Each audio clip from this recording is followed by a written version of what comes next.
Hi guys, welcome to యాత్ర info blogs. మీరు చూస్తున్నారు కదా, ఇదైతే అనమాట. దీన్ని ఇక్కడైతే సెక్కం అని పిలుస్తారు. ఎందుకంటే ఇది వచ్చేసి ఇప్పుడు మనం అయితే యాక్చువల్గా మామిడికాయలు అయితే కోయిపోతున్నాం. ఆ మామిడికాయలు కోయడానికి అది ఊరికనే జారి కింద ఒక లో ఉందన్నమాట, దాంట్లో పడిపోతున్నాయి. సో అందుకని చెప్పేసి చాలా తెలివిగా దీన్ని అయితే కట్టాను. చూద్దాం ఇది వర్కౌట్ అవుద్దా లేదా అనేది.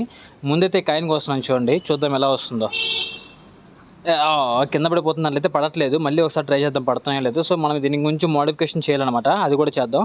మీలో ఎంతమంది సమ్మర్లో మామిడికాయలు అంటే ఇష్టమో నాకైతే కామెంట్ చేయండి. నాకు ఈ సమ్మర్ వచ్చిందంటే మామిడికాయలు బీభత్సంగా తినేస్తాను అనమాట, సెగ్గడ్లు వచ్చినప్పటికి కూడా. అండ్ చాలా ట్రై చేస్తున్నా కానీ అయితే సరిగ్గా పడట్లేదు. సో నాకు తెలిసి అక్కడ ఒక చిన్న బ్లేడ్ లాంటిది ఏదైనా సెట్ చేయాలి, అప్పుడైతే బాగా పడిపోతాయి తెగిపోయేసి.